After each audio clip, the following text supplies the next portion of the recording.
सरकार सबका साथ, सबका विकास, सबको बराबर अधिकार देने की बात करे, लेकिन अगर इसकी जमीनी हकीकत की बात करें तो वो बिल्कुल पलट है। जिस प्रकार से जो पुलिस भर्ती और वैकेंसी निकली थी, जो उनमें आवेदन डालने वाले थे वो लगातार प्रदर्शन कर रहे हैं, क्योंकि 2018 में वैकेंसी निकली थी, लेकिन जिसके बाद जो लड़के थे तैयारियां कर रहे थे, कोरोना आ गया, तब तक कोई वैकेंसी नहीं निकली।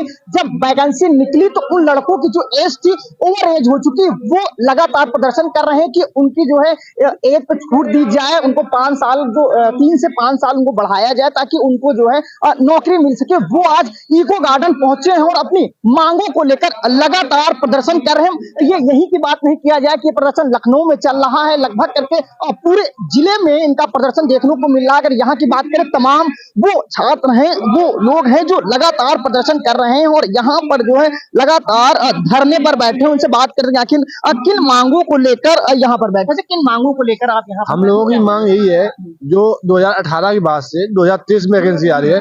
जब 2018 में वैकेंसी आई तो हम लोग अंडर एज थे, अब जब 2023 में आ रही है तो हम लोग ओवर एज हो चुके हैं। तो हम लोगों को सिर्फ सरकार से इतनी मांग है कि हम लोगों को 3 से 5 साल की छूट मिले, जिससे हम लोग फार्म डालें और हम लोग अपनी योग्यता को साबित करें। अगर हम लोग योग्य होंगे तो हम लोग सिलेक्ट होंगे, नहीं योग्य होंगे हम लोग बाहर हो जाएंगे। हम लोगों को सिर्फ एक ही मांग है, हम लोगों को सिर्फ छूट चाहिए एज में। कब तक ये धरना आप लोगों का चलेगा और आगे की रणनीति क्या है? जब तक हम लोगों को छूट नहीं मिलेगी तब तक हम लोग धरने पे रहेंगे। अच्छा, धरने की बात करें, धरना स्थल पे तो आप बैठे होंगे, तमाम धरने चल रहे हैं, देखा होगा। अब 560 दिन से धरना जो शिक्षक वाले हैं ये भी दे रहे हैं, पीछे आपके धरना दे रहे हैं, तो क्या लग रहा है धरना से आपकी मांगे पूरी हो सकती है? हमारी मांगे पूरी होंगी भी, और हमारी जो बात है, हमारी आवाज है, सब मुख्यमंत्री जी से जाएगी। हम धरना इसलिए नहीं दे रहे हम उनसे अनुरोध कर रहे हैं कि हमारे लोगों की जो समस्याएं हैं उनको आप सुने और हम लोगों को एक बार मौका दें। ये चीज हम लोगों की मांग है, और धरना से हम लोग जानते हैं कि हमारी बात मुख्यमंत्री जी से पहुंचेगी, और अगर पहुंचेगी बात तो वो इस बात पे ध्यान देंगे और हम लोगों के साथ इतना अन्याय नहीं होने देंगे। क्या लग रहा है सरकार आप लोगों की जो मांगे हैं वो पूरी करेगी? हाँ, हम लोगों को लग रहा है कि सरकार हम लोगों की मांगे पूरी करेगी, क्योंकि हम लोगों की जो मांगे हैं वो जायज हैं। हम कोई गलत मांग नहीं कर रहे, हम लोग अपना हक मांग रहे हैं। जो हम लोगों को छूट नहीं मिली है, 5 साल से वैकेंसी नहीं आए। आप बताइए, आप हो और आप 2018 में अंडर एज हो और 2023 में आप ओवर एज हो गए, कोई वैकेंसी आई नहीं, तो आप क्या कर सकते हैं? भाई जो मैं कर रहा हूँ भाई, आप भी चाहो छूट चाहिए भाई, आपको भी एक बार मौका मिलना चाहिए, आप भी योग साबित कर सको। तो वही हम लोग चाहते हैं कि हम लोग अपने मौका मिले, इतने हमारे सब भाई हैं जिसे हम साबित कर सकें हम योग्य हैं, हम देश की सेवा कर सकते हैं। तो हम लोग फार्म डालें, तो हमको सिर्फ छूट चाहिए, जिससे हम फार्म पढ़े, हम अपनी योग्यता साबित करें। अच्छा, कब से प्रदर्शन आप लोग यहाँ कर रहे हैं? हम लोग कोई 2 दिन हो गया, किसी का 3 दिन हो गया, हम 2-3 दिन से प्रदर्शन, जिस दिन से नोटिफिकेशन आया है हम लोग उसी दिन से प्रदर्शन अपना कर रहे हैं। अच्छा, कितनी दिक्कत होती है जिस प्रकार से कड़ाके की ठंड भी हो रही हो, यहाँ पर बैठे रहना, कितनी दिक्कतों का सामना करना पड़ता है? अब वो तो यहाँ पे इतने भाई लोग हैं, रात में किसी के पास कोई पतली जर्सी पहने है, कोई जैकेट पहने है, सर्दी भी होती है, बहुत समस्याएं भी होती है। तो हम लोग करें क्या? कुछ लोग तो पाले खा रहे हैं, यहाँ खाना को भी नहीं समझते, हम लोग भूखे प्यासे हैं, तो इसकी समस्या तो बहुत सी हो रही है, पर क्या करूँ? कहाँ के रहने वाले? मैं कन्नौज का रहने वाला हूँ। लखनऊ में किस तरह से रह रहे हैं, कितनी दिक्कतों का सामना? अब आप भी देख सकते हो, इतनी कड़क सर्दी में कहीं नया कोई है, रात में तो बाहर निकाल दिया जाते हैं, कहीं रोड पे टहलते हैं, कहीं कुछ भी करते हैं, तो आप खुद समझ सकते कितनी मुसीबत हम लोगों के पास होगी। अगर देखा जाए लगातार धरने पर बैठे हैं कुछ लोग और हमारे साथ बात करनी, इनसे बात करके आखिर अच्छा मांगों की बात करें तो आप लोगों की क्या मांगे और क्या लग रहा है? देखिए हम ये चाहते हैं, हम ये बोलना चाहते हैं कि देखिए हम सरकार से कोई उपहार नहीं मांग रहे हैं, ना उनसे कोई दिवाली बोनस मांग रहे हैं, हम अपने हक की बात कर रहे हैं। ठीक है, अगर हम 2018 में अंडर एज थे, 2023 में ओवर एज हो गए, तो हमारा मौलिक अधिकार हमें क्या देता है? क्या अवसर की समानता का हमें अवसर देता है ना? हमें अवसर ही नहीं मिला तो हम कैसे करेंगे? हमें फॉर्म भरने का अवसर तो दीजिए आप। अब हम उस समय अंडर एज थे, अभी ओवर एज हो गए हैं, तो हमारा देश का नागरिक होने का क्या फायदा मिलता है बताइए? ये सरासर न्याय है कि नहीं? कहने को ये डबल इंजन की सरकार है, लेकिन डबल इंजन की सरकार की तरह आप काम करिए ना। संत महात्माओं के राज्य में इस तरह से चीजें होंगी तो आदमी कहाँ खुद को सुरक्षित मानेगा, कहाँ अपने अधिकारों को सुरक्षित मांगेगा? बस हमारी सरकार से यही मांग है, हाथ जोड़ के मांग है, विनम्र तरीके से मांग है कि वो हमारी बात को माने और हमें एज में 3 से 5 वर्ष की छूट प्रदान करें, क्योंकि केंद्र सरकार ने भी कोरोना की वजह से छूट दी। कोरोना जैसी महामारी हमारे उत्तर प्रदेश बिहार की समस्या नहीं थी, वो पूरे विश्व में महामारी थी। ठीक है, तो सारी केंद्र सरकारों ने छूट दी, सारी राज्य सरकारों ने छूट दी। मध्य प्रदेश सरकार में कांस्टेबल की सीमा 18 से 33 वर्ष है, फिर भी उन्होंने 3 वर्ष और अधिक बढ़ा के छूट दी है, 18 से 36, और यहाँ 18 से 22 दी जा रही है। अब पिछली वैकेंसी में 18 से 23 जबकि दी गई थी और इस वैकेंसी में 1 साल और कम कर दिया गया। ऐसा कौन सा अन्याय है? संत महात्माओं की नगरी में ऐसा अन्याय होगा राम राज्य में, तो हम कहाँ जाएंगे बताइए। अच्छा, कितना प्रेशर रहता है क्योंकि आपने पढ़ाई किया और जब नौकरी की बारी आती है तो आप ओवर एज हो जाते हैं। अच्छा, परिवार का भी रहता होगा कि आपने पढ़ाई किया, अब ओवर एज हो गए, नौकरी का कोई ऑप्शन नहीं, किस तरह से आप देख रहे हैं? हम बता रहे हैं, हम मध्यम वर्गीय परिवार के लोग हैं। हम बहुत बड़े सपने नहीं देखते, हम छोटे सपने को ही बहुत बड़ा मान के देखते हैं। ठीक है, तो हमारे लिए ये पुलिस भर्ती सिर्फ नहीं, हमारा सपना टूटने जैसा है। हम अपने घर परिवार पे बात नहीं रख पा रहे हैं क्योंकि घर परिवार में तो खुशी का माहौल है कि पुलिस की भर्ती आ गई है, लड़का हो जाएगा। लेकिन उन्हें कौन समझाए कि सरकार की नीतियां ऐसी हैं कि लड़का 22 साल में ओवर एज हो जा रहा है, उसको कोविड से कोई छूट नहीं मिलेगी, 3 साल के लिए सारी चीजें बंद हो गई, उसमें हमारा क्या गुनाह है? हम उम्र तो प्राकृतिक है ना, उम्र को रोका जा सकता है, उम्र को तो नहीं रोका जा सकता। लेकिन भर्ती अगर 6 साल बाद आ रही है, कहने को 5 साल है, 25 दिसंबर के बाद आप निकाल रहे हैं तो वो 6 साल ही काउंट होगा। 6 साल बाद आ रही है और आप उम्र सीमा में एक भी वर्ष की छूट नहीं दे रहे हैं, ये सरासर अन्याय है। अच्छा, कब तक प्रदर्शन ये आपका लगता हम रहेगा? हम यहाँ के रणनीति की बात करें क्योंकि देखा गया लोग तो बैठे ही हैं, तमाम प्रदर्शन चल रहे हैं और विधानसभा घेराव करने के जाते हैं, उनको वहां पीटा जाता है, पीटने के बाद फिर यहाँ बैठा दिया जाता है, निष्कर्ष कोई नहीं निकलता। तो क्या लग रहा है आपके प्रदर्शन से निष्कर्ष कुछ निकलने की उम्मीद? हम अपने पूरे मन तन धन से यहाँ प्रदर्शन करेंगे और जब तक हमारी मांगे पूरी नहीं होंगी तब तक हम यहाँ बैठेंगे। और हम कोई मांग नहीं कर रहे हैं, अपने हक की बात कर रहे हैं, अपने मौलिक अधिकार की बात कर रहे हैं और मौलिक अधिकार का हनन नहीं होना चाहिए। बस हम यही हाथ जोड़ के निवेदन करते हैं कि सरकार हमारी मांगों को पूरा करे। अच्छा, हम आंकड़े की बात करें, कितने बच्चे होंगे जो ऐसे हैं? आपको यहाँ हम कम मात्रा में दिख रहे हैं, लेकिन हमारे जैसे 15 से 18 लाख बच्चे ऐसे हैं जो ओवर एज का शिकार हैं, जो 2018 में अंडर एज थे, 2023 में ओवर जो एज हो गए, या फिर वो जो कोरोना की वजह से 2 साल भर्तियां नहीं देख पाए, वो बाहर हो गए हैं एज से, उनका क्या होगा बताइए। जो मध्यम वर्गीय परिवार है उसके लिए पुलिस भर्ती बहुत बड़ा सपना होती है। आप समझ सकते हैं, बहुत बड़ा सपना होती है उत्तर प्रदेश पुलिस में जाना। वो उसी को अपना सपना, उसी को अपना यूपीएससी समझता है, उसी को सब कुछ समझता है। ठीक है, जीता मरता उसी के लिए, सपने देखता है वर्दी के लिए, सितारों पे, कंधे पे सितारे हो उसके। तो ये बहुत बड़ी हानि है हम लोग के लिए, बहुत बड़ी दुर्दशा है हमारी। हम सरकार से यही अनुरोध करते हैं कि हमारी बातों को सुने और हमारी मांगों को पूरा करें। बिल्कुल, अगर सरकार की बात करें, इनकी जो मांगे हैं उन मांगों को सुने और सरकार इनकी मांगों को पूरा कर सके। अच्छा, एक चीज देखा होगा, आप लोग सुबह उठते होंगे, दौड़ते होंगे ताकि रेस में निकल सकें और जब भर्ती निकलती है तब पता चलता है कि ओवर एज हो चुकी है। तो कैसे देख रहे हैं, कितना सर, दुख होता है इस चीज को देख के? जब नोटिफिकेशन आया ना तो मैं क्या बताऊं सर, मैं उस दिन अपने परिवार में भी नहीं बता पाया कि नहीं क्या बात है, नहीं बात है। हमारी मम्मी पूछ रही थी कि अरे ऐसा क्या हुआ है कि मैं तुम कुछ बता ही नहीं रहे हो। मैं बस रो रहा था। मतलब अब क्या बताऊं सर, मतलब 4-5 साल से तैयारी करने के बाद और फिर लास्ट में जब ये पता चलता है कि तुम जो है कि ओवर एज हो चुके हो, मतलब बहुत बुरा लगता है। अच्छा, पढ़ाई करना, सुबह उठना, तैयारी करना, रेस के लिए भी तैयारी करना और जब जगह निकलती है तो एक तो दुख तो होता ही होगा कि जो है मतलब आज जब जगह निकली तो ओवर एज हो चुके हैं। परिवार वाले का बड़ा प्रेशर रहता होगा कि ठीक है, लड़का पढ़ाई किया, इतना पैसा बर्बाद किया, या बर्बाद क्या किया, अन्य जगह तो आप कहीं कर ही सकते हैं, नौकरी अगर नहीं मिलती है यहाँ पर, लेकिन परिवार को दबाव रहता होगा, प्रेशर होता होगा। कैसे देखते सर, हमारा सपना था सर कि मतलब हम यूपी पुलिस कांस्टेबल में मतलब नौकरी पाएं।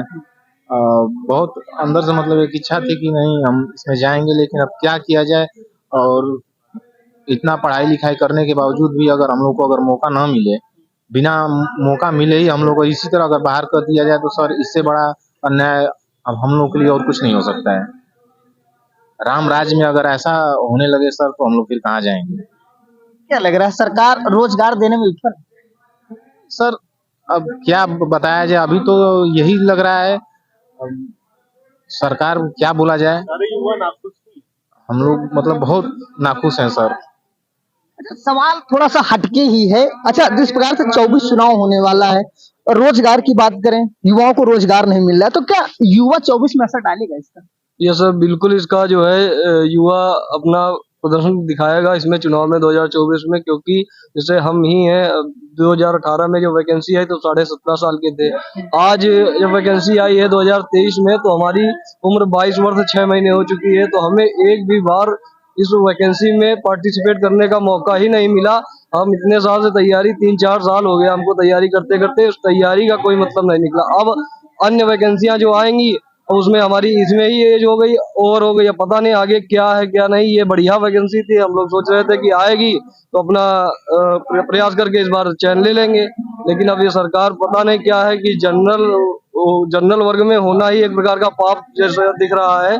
और भी वैकेंसी को समझ में नहीं आ रही, ना रेलवे की समझ में आ रही, लेकिन यूपी हम ये चाहते हैं कि इसमें कम से कम 3 वर्ष का योगी आदित्यनाथ जी को एज रिलैक्सेशन देना चाहिए, वो भी सबको देना चाहिए। ऐसा नहीं कि सिर्फ जनरल को चाहिए, लेकिन हम लोग जनरल से आने के कारण सब एक भी बार मौका नहीं मिल पाया। इस चीज का बहुत दुख है हमको कि सारी की सारी तैयारियां जितनी भी थी आज तक हम कर ही नहीं, मतलब कोई कहीं वही नहीं मिल पा रहा है कि हम कहीं इस पे जाके अपनी पढ़ाई को लगा पाए और जीवन को अपना सफल बना पाए। इस चीज से हम बहुत दुखी हैं। हम ये सरकार से ये अनुरोध करना चाहते हैं कि सर आप जो है हमारी इन बातों पर विशेष ध्यान दीजिए। और हम लोग बहुत गरीब परिवार से हैं, हमारे कहाँ के रहने वाले? हम सर उन्नाव बदरका जिला है, मतलब उन्नाव जिला है, ग्राम बदरका, थाना अचलगंज से रहने वाले हैं सर। और हमारी यही सरकार से बहुत ही विनम्र निवेदन है कि सर आप हमारी बातों को समझें और हमारी एक गरीबी, ऐसा नहीं कि सर जनरल आ गए, हम लोग जनरल वर्ग में गरीब नहीं है, हम लोग बहुत गरीब है। ऐसा नहीं, हमारे पिताजी मजदूरी करते हैं, तो हम लोग ये चाहते हैं कि सर हमारी स्थिति ये ऐसी एक मौका है, क्योंकि सर इसमें इतनी ज्यादा पदों पे वैकेंसी निकली है जिससे कि हम अपनी एक सीट पक्की कर सकते हैं। जनरल है वो बात अलग की है, हालांकि हमने ईडब्ल्यूएस भी बनवा रखा है। हम ये चाहते थे कि इसमें जब हमने नोटिफिकेशन देखा कि हमें लगा कि हम अपनी जो है सारी की सारी गरीबी जो आज तक हमारे पिताजी बाबा जी करते आए हैं हमेशा मजदूरी वगैरह, तो हम ये सोच रहे थे कि शायद एक आस जगी थी कि नौकरी मिल जाए। जी सर, अब हमें ऐसा लग रहा है कि मैं 18 साढ़े 22 साल का हो गया हूँ।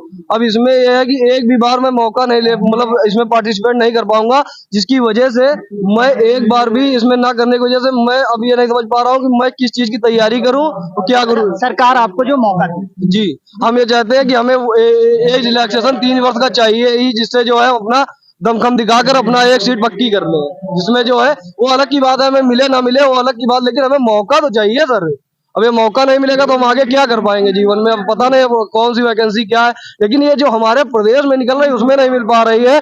अभी आपने देखा होगा सेंट्रल गवर्नमेंट की SC/GD की जो वैकेंसी होती है उसमें 3 वर्ष के लिए छूट दी गई है, और यहाँ पे पता नहीं उत्तर प्रदेश सरकार में क्या है कि 22 साल में ही जनरल वर्ग के युवा ओवर एज हो जा रहे हैं। अभी जब 49,568 वैकेंसी 2018 में आई तो उसमें 23 साल रखी गई जनरल की एज, लेकिन इन्होंने ये 2023 में पता नहीं क्या नियम बना दिया कि मतलब ये तो फिलहाल है ही, लेकिन छूट तो चाहिए ही चाहिए।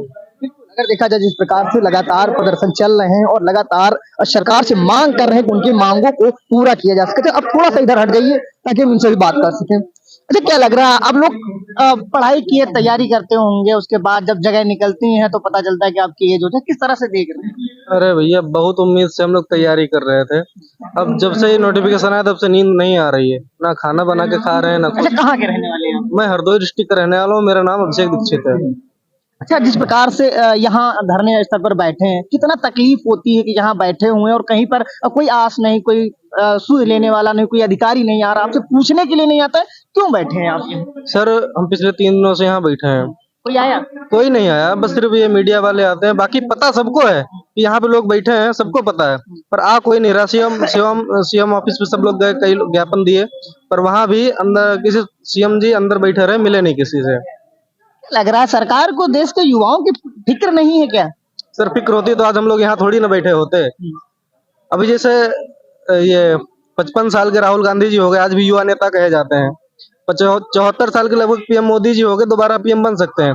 51 साल के योगी जी हो गए, दोबारा ये सीएम बन सकते हैं। हम 23-24 साल के युवा पुलिसकर्मी नहीं बन सकते, मतलब बिना हमें हमारी योग्यता देखते हुए हमें ऐसे ही बाहर कर दिया गया। कम से कम एक बार हमको मौका तो दो, फॉर्म भरने के लिए एक बार हमको दो। हम लोग अगर नहीं हो पाते भर्ती, वो हमारी अयोग्यता होगी, हम लोग संतोष तो रखेंगे, हाँ चलो ठीक हम नहीं हो पाए, हम योग्य नहीं थे उसके, पर हमको मौका देना चाहिए एक बार, उसके बाद हम जो होगा फिर देख लेंगे उसके बाद। कितना तकलीफ होती, जगह निकली ओवर एज हो गए सर बहुत तकलीफ है, हम घर वालों को जवाब देने के लायक नहीं रह गए हैं। पिताजी हमारे पूछते हैं तो हम क्या बताएंगे उनसे।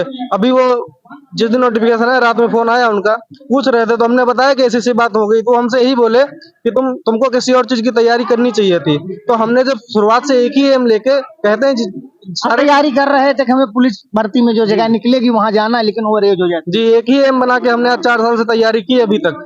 19 से भर्ती आ रही है, हर साल कहते हैं कि भर्ती देंगे, आज तक भर्ती नहीं आई। अब 60,000 भर्ती दे दिए, हम लोग बाहर हो गए। अगर ऐसा ही करना था, तुमको 18 से 22 ही रखना था, तो हर साल वैकेंसी निकालते।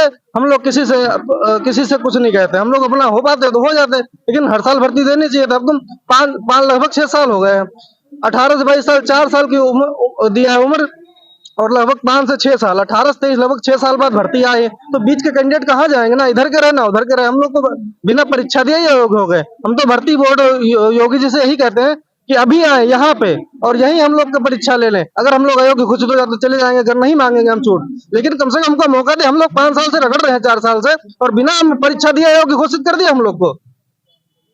क्या जिस प्रकार से अगर देखा जाए, जो युवा है वो लगातार अपनी मांगों को लेकर वो यहाँ पर प्रदर्शन कर रहे हैं। हमने पहले भी बताया, ये पुलिस भर्ती की जो वैकेंसी निकली थी, ये उसके अभ्यर्थी हैं। और कोरोना में जिस प्रकार से 2018 में जगह निकली थी, और जो इनकी ओवर थी, जब 23 में जगह निकली थी, ये ओवर एज हो चुके हैं और अब ये फार्म नहीं डाल सकते क्योंकि ये ओवर एज हो चुके हैं। और लगातार जिस प्रकार से हम यही की नहीं बात कर रहे हैं, पूरे प्रदेश की बात कर रहे हैं, तमाम वो युवा हैं जो सपना देख रहे हैं, तो सुबह उठते हैं और 4 बजे से ही तैयारी करते हैं। और जिस प्रकार से गांव में रहकर पढ़ाई करना कितना मुश्किल होता है, और पढ़ाई करना, शहर में आना, और उसके बाद जब जगह निकले और भर्ती ना हो पाए तब कितनी तकलीफ होती है, ये सबसे बड़ा सोचने वाला होता है। कैमरा पर्सन जयशरण तिवारी के साथ अमित सिंह, इंडिया बस 18, लखनऊ।